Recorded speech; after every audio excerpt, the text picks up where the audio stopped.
Pernah nggak sih kepikiran soal masa depan, terus jadi agak-agak cemas gitu?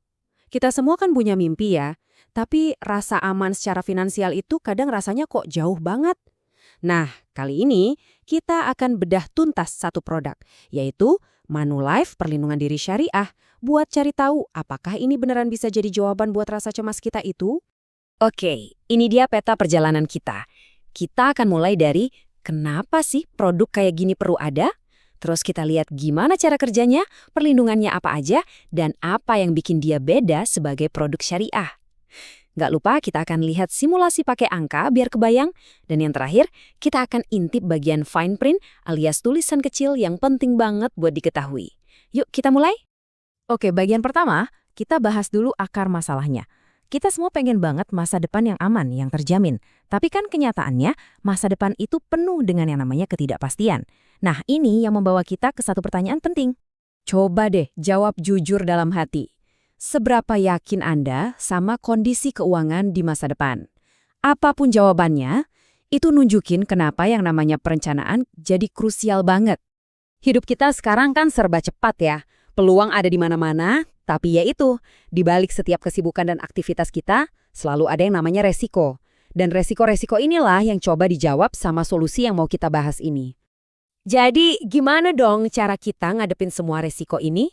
Nah, Manulife menawarkan sebuah solusi yang mereka sebut sebagai jaring pengaman berbasis syariah. Mari kita lihat lebih dekat. Gampangnya gini deh, anggap aja produk ini tuh kayak payung sekaligus celengan. Dia berfungsi sebagai payung yang ngasih perlindungan finansial kalau, amit-amit, terjadi resiko meninggal dunia. Tapi di sisi lain, dia juga berfungsi sebagai celengan yang ngasih hasil di akhir periode kalau kita sehat-sehat aja. Semuanya tentu dalam kerangka syariah. Oke, ini rangkuman singkatnya. Masa perlindungannya itu 12 tahun, tapi kita bisa milih mau bayar kontribusinya selama 5 tahun atau dicicil selama 12 tahun. Dan yang menarik, produk ini bisa dimulai bahkan dari usia bayi 30 hari. Kontribusinya juga cukup terjangkau, mulai dari Rp250.000 per bulan. Nah, sekarang kita masuk ke bagian yang paling penting, ya kan? Manfaatnya apa aja? Jadi, ada 3 lapis perlindungan utama yang ditawarkan. Apa aja tuh?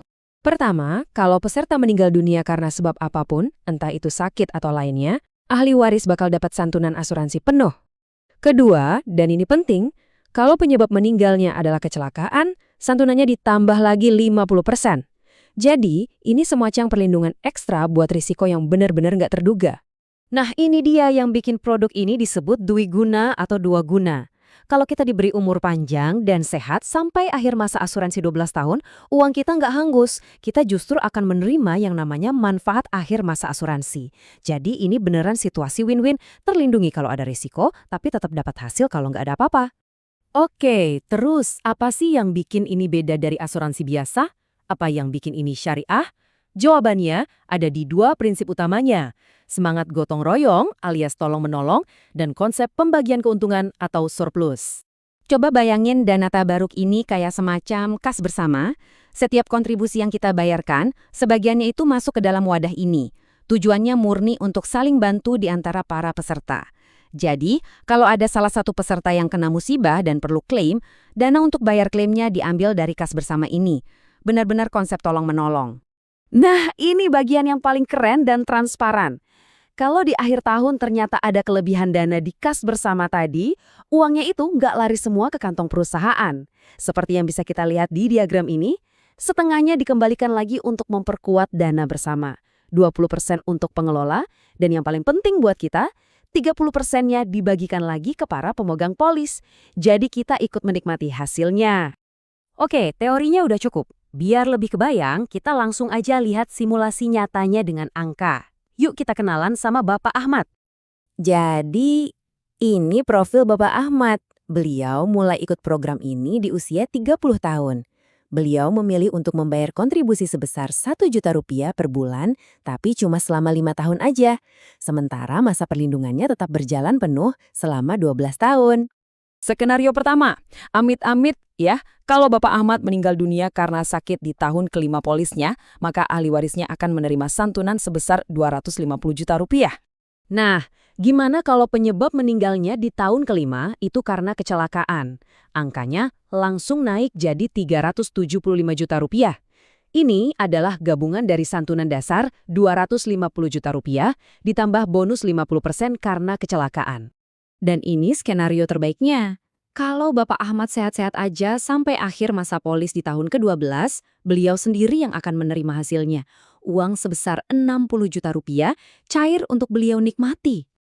Jadi, garis waktu ini merangkum 3 kemungkinan utama dalam perjalanan polis Bapak Ahmad. Ini nunjukin gimana produk ini ngasih perlindungan di tengah jalan kalau terjadi apa-apa, sekaligus ngasih hasil di akhir perjalanan kalau semuanya lancar dan aman. Oke, manfaatnya kelihatannya menarik ya. Tapi yang nggak kalah penting, kita juga harus paham apa aja sih yang nggak ditanggung alias pengecualiannya dan gimana cara klaimnya. Sama seperti semua produk asuransi, ada beberapa kondisi di mana manfaatnya nggak akan cair. Ini termasuk hal-hal seperti tindakan ilegal, bunuh diri, atau aktivitas yang sangat berisiko tinggi, terutama untuk klaim manfaat kecelakaan. Penting banget untuk baca bagian ini dengan teliti di dokumen polis nanti. Nah, kabar baiknya, proses klaimnya dibuat gampang. Berdasarkan sumbernya, Manulife punya portal online bernama Mi Claim. Jadi, kita tinggal ikutin aja 4 langkah simpel ini buat ngajuin klaim. Nggak perlu repot-repot lagi urusan berkas fisik. Dan ini mungkin bagian yang paling penting dari semua ini. Tolong diingat ya, penjelasan yang kita bahas ini adalah rangkuman dari brosur. Sumber kebenaran satu-satunya yang paling detail dan mengikat secara hukum adalah dokumen polis Anda. Jadi selalu baca, pahami, dan jangan ragu untuk bertanya setiap detailnya. Kita sudah bedah semuanya, dari A sampai Z, dari prinsip sampai contohnya. Sekarang pertanyaan terakhir saya kembalikan lagi ke Anda, bukan lagi tentang produknya, tapi tentang diri kita sendiri. Gimana sebuah perencanaan finansial yang matang kayak gini bisa mengubah cara kita melihat hari esok? Apakah dengan punya jaring pengaman kita bisa melangkah lebih percaya diri dan lebih berani meraih masa depan? Coba direnungkan.